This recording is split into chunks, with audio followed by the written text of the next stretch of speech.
Ashwavega 24x7 ಚಾನೆಲ್ಗೆ ಸ್ವಾಗತ. ನಾನು ರೇಣುಕಾ ಸುರೇಶ್. ಹಾರನ್ ಹೊಡೆದಿದ್ದಕ್ಕೆ ಕಾರು ಚಾಲಕನಿಗೆ ಬೈಕ್ ಚಾಲಕರಿಂದ ಚಾಕುವಿನಿಂದ ಇರಿತ. ಕಾರು ಚಾಲಕ ಹಾರನ್ ಹೊಡೆದರು ಎಂಬ ಕ್ಷುಲ್ಲಕ ಕಾರಣಕ್ಕೆ ಚಲಿಸುತ್ತಿದ್ದ ಕಾರನ್ನು ಅಡ್ಡಗಟ್ಟಿ ದ್ವಿಚಕ್ರ ವಾಹನ ಸವಾರರು ಚಾಕುವಿನಿಂದ ಮನಸೋ ಇಚ್ಛೆ ಇರಿದಿರುವ ಘಟನೆ ಕೊರಟಗೆರೆ ಪೊಲೀಸ್ ಠಾಣೆ ವ್ಯಾಪ್ತಿಯಲ್ಲಿ ಜರುಗಿದೆ.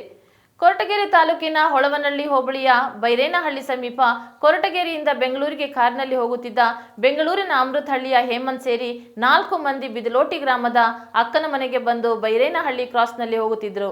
ಆಗ ದ್ವಿಚಕ್ರ ವಾಹನ ಸವಾರರು ಕಾರಿಗೆ ಹಾರನ್ ಹೊಡೆದಿದ್ದಾರೆ. ಆದರೆ ಮುಂದೆ ಹೋಗಲು ಜಾಗ ಬಿಡಲಿಲ್ಲ ಎಂದು ಕಾರಿನ ಚಾಲಕ ಹೇಮಂತನಿಗೆ ಬೈಕ್ನಲ್ಲಿದ್ದ 2 ಯುವಕರು ಚಾಕುವಿನಿಂದ ಇರಿದಿದ್ದಾರೆ. ಈ ಮಾರಣಾಂತಿಕ ಹಲ್ಲೆಯಿಂದ ತೀವ್ರ ರಕ್ತಸ್ರಾವವಾಗಿದ್ದ ಹೇಮಂತನನ್ನು ಕೊರಟಗೆರೆ ಸಾರ್ವಜನಿಕ ಆಸ್ಪತ್ರೆಗೆ ದಾಖಲು ಮಾಡಿ ಪ್ರಥಮ ಚಿಕಿತ್ಸೆ ನೀಡಲಾಯಿತು. ನಂತರ ಹೆಚ್ಚಿನ ಚಿಕಿತ್ಸೆಗಾಗಿ ತುಮಕೂರಿನ ಜಿಲ್ಲಾ ಆಸ್ಪತ್ರೆಗೆ ದಾಖಲು ಮಾಡಲಾಗಿದೆ. ಈ ಬಗ್ಗೆ ಕೊರಟಗೆರೆ ಪೊಲೀಸ್ ಠಾಣೆಯಲ್ಲಿ ಪ್ರಕರಣ ದಾಖಲಾಗಿದೆ. ಸ್ಥಳಕ್ಕೆ ಕೊರಟಗೆರೆ ಪೊಲೀಸ್ ಠಾಣೆಯ ಅಧಿಕಾರಿಗಳು ಭೇಟಿ ನೀಡಿ ತನಿಖೆ ಕೈಗೊಂಡಿದ್ದಾರೆ. ಇದು ಈ ಹೊತ್ತಿನ ಸುದ್ದಿ. ನಿರಂತರ ಸುದ್ದಿಗಾಗಿ ನೋಡ್ತಾ ಇರಿ ಅಶ್ವವೇಗ 24x7.